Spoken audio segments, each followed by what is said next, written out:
Bizarre Brain Comics. Hello, my comic book friends, and welcome to Bizarre Brain Comics. I'm Gary, your host, and this is where I like to take a look at some older comics, talk a little bit about characters and creators, and examine the stories and the art. Well, this time, it's not something old. It's something brand spanking new. Once in a great while, I'll do review a new comic, a current comic.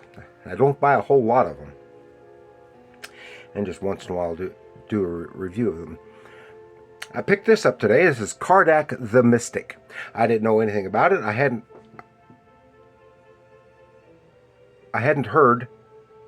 even heard of it until I listened to the Archie and Me podcast yesterday, and they had recently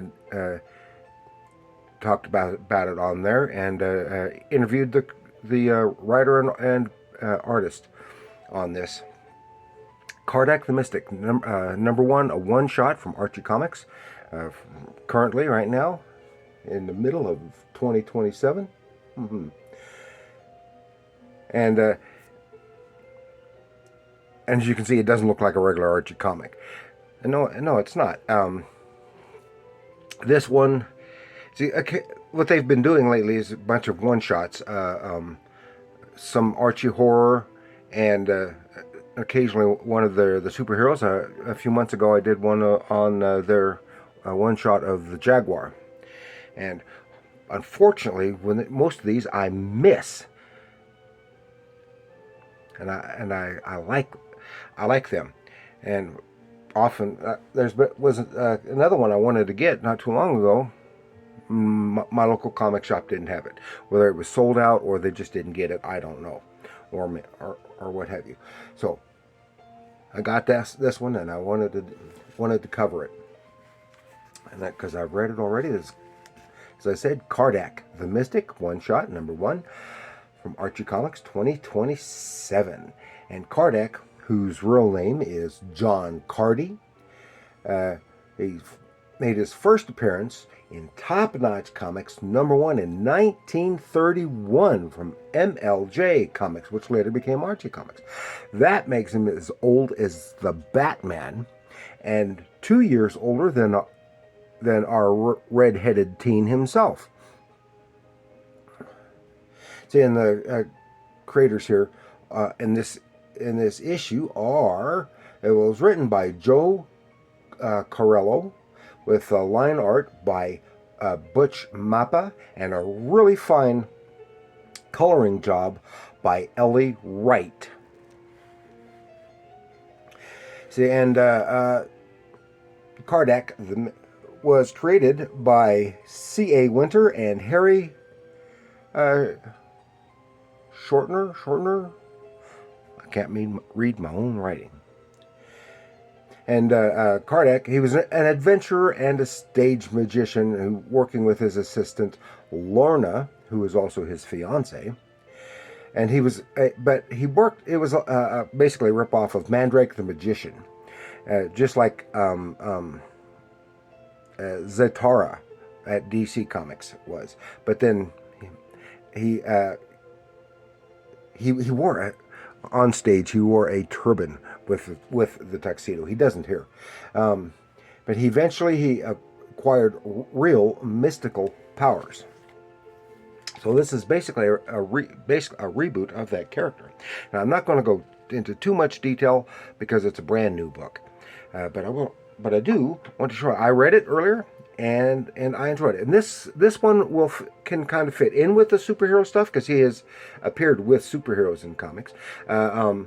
He's made an occasional comeback or reappearance in Archie Comics and with the superheroes and other stuff. They had a few years ago. They had a mini series of something happened and in the comic shop, and the comic book characters came to life, and he was one of them that came to life, and I thought he was interesting at the time. That's the only knowledge I ever had of him before this. we'll just take a brief look here, because I enjoy it. I like it as he could fit with, and especially this kind of storyline fits in with Archie horror. It's not scary by any means, but it is on the creepy side. So it can fit with the Archie horror and is left with enough questions that Kardak and all of this mystical stuff can come back and make its appearance in either superhero comics or in horror comics. They're Archie horror comics. I like the Archie horror line these days. And in my opinion, what they've been doing with horror, even though it's not real horrifying, is overall, well, this book especially is better written and better drawn than most of what I have seen of the new EC comics. That's the new EC comics. That's not to say that they're completely bad. They're just not up to EC snuff. And this is not over-the-top horror. It's not gore or nothing like that. But it is on the eerie side. So, and you notice that this nice, lovely cover by Butch Mapa. He's a Filipino artist. That's about all I know about him. And it looks like something from a poster for a stage magician. And he did the interior art, which is just as lovely. Even his Kardak the Mystic, the credits page is designed to look like a poster. It starts just a few months from now in New York with him appearing on stage, doing some amazing things here. He's becoming invisible, disappearing.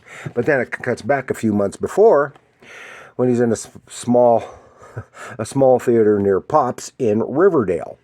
But this isn't the humor version of Riverdale. And it's not the TV version of Riverdale. I think this is the Riverdale of the horror comics, Archie horror comics. And he is doing his cheap little tricks. He's an adequate stage magician, but he's not, he's not fantastic. But here, he stops at a place you can't make it out here. He's out walking. He's depressed. He's so afraid his career as a magician is over. And Lorna, his assistant, just wants to say, let's just give it up, get married, and get another job, and just be ordinary, everyday American people. Well, he's out brooding, walking, and he's got stops here. You see in the window of this costume store, and if you can see it through the glare, they've got on dummies is an old-fashioned Jaguar costume and an old-fashioned Comet costume from the superhero line. So this still kind of dovetails into both.